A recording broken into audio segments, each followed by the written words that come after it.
출애굽기 40장 17절에서 33절 말씀입니다.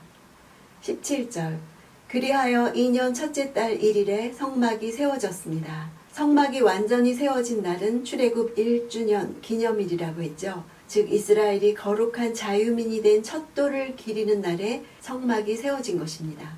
18절 성막은 모세가 세웠는데 그 받침대에 자리를 잡고 널판을 세워 빗장을 끼우고 기둥을 세웠습니다. 이제 성막이 조립되고 세워지는 과정과 광경을 그리고 있습니다. 부분적인 성막 구성 요소들이 아귀가 딱딱 맞아 들어가면서 견고하게 결합되고 조립되는 과정은 장관이었을 것입니다.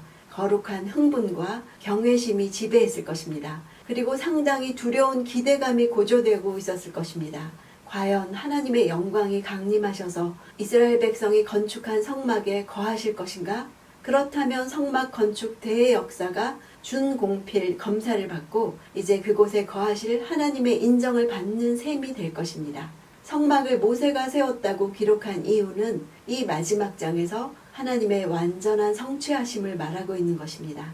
인간의 실패에도 불구하고 이스라엘이 금송아지를 섬긴 죄에도 불구하고 돌판들이 깨어졌음에도 불구하고 마지막에 이르러는 죄보다 은혜가 더욱 풍성해서 하나님의 모든 계획이 중보자 모세에 의해서 선하게 이루어졌기 때문입니다. 19절 그러고는 성막 위에 휘장을 펼쳐 성막 위에 덮개를 씌웠습니다. 여호와께서 그에게 명령하신 그대로였습니다. 여호와께서 그에게 명령하신 그대로였다는 말씀을 왜 반복할까요? 하나님은 말씀하시고 우리는 실행하고 이렇게 말씀하신 대로 실행하는 것이 하나님이 우리와의 관계에서 중요하게 여기시는 것이기 때문입니다.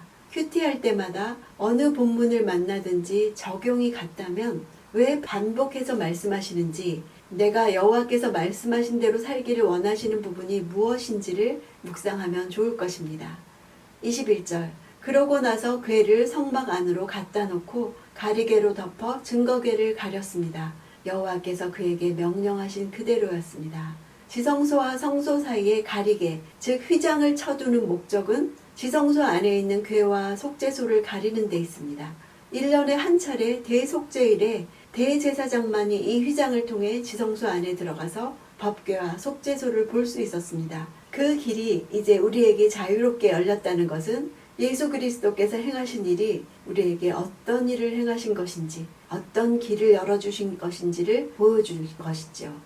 23절 여호와 앞에 진설병을 차려놓았습니다. 여호와께서 모세에게 명령하신 그대로였습니다. 진설병은 파님 레헴으로 얼굴을 마주하는 떡이란 뜻이죠. 이것은 하나님의 얼굴을 대면하는 떡이라는 의미로 이스라엘의 12지파가 하나님의 현존 앞에 있음을 상징합니다. 또 나는 생명의 떡이라 하신 대로 예수님을 상징하고 하나님의 말씀을 상징합니다. 떡이 만들어지려면 거친 곡물이 고운 가루가 되어야 하지요. 고운 가루라는 것은 알갱이가 잘게 부서지고 깨어지는 것을 의미합니다. 생명의 떡으로 오신 예수님은 십자가상에서 자신의 육체를 깨뜨려서 택한 백성을 구원하실 것을 보여주는 것입니다. 27절 그 위에서 향을 태웠습니다. 역시 여호와께서 명령하신 그대로였습니다. 분향단의 위치는 지성소와 성소를 구분하는 휘장 밖이었죠. 아론은 그곳에서 향을 피워서 거룩하신 하나님 앞에서 자신의 인간적인 연약함을 가려야 했습니다.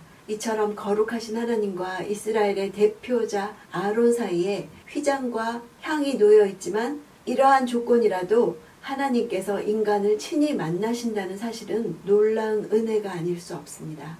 마치 제사장들이 롯대야에서 자신을 정결하게 해야 하는 것과 마찬가지입니다. 하나님은 성소에 들어오는 길목에 롯대야를 두어서 하나님께 나아오는 제사장들이 스스로를 씻게 하셨습니다. 나아가 지성소에 임하시는 하나님께 나아가기 위해서는 분향단에서 피어오르는 향이 필요했습니다. 그러나 예수 그리스도의 십자가 죽음과 부활로 말미암아서 신약의 성도들은 더 이상 휘장이나 분향단의 향을 사이에 두고 하나님을 만나지 않습니다. 성도들은 이제 하나님을 향해서 아버지라고 부르면서 당당히 하나님께 기도하면서 나아갈 수 있게 된 것입니다. 성막에는 이렇게 문자 이상의 상징적인 의미들이 들어 있습니다.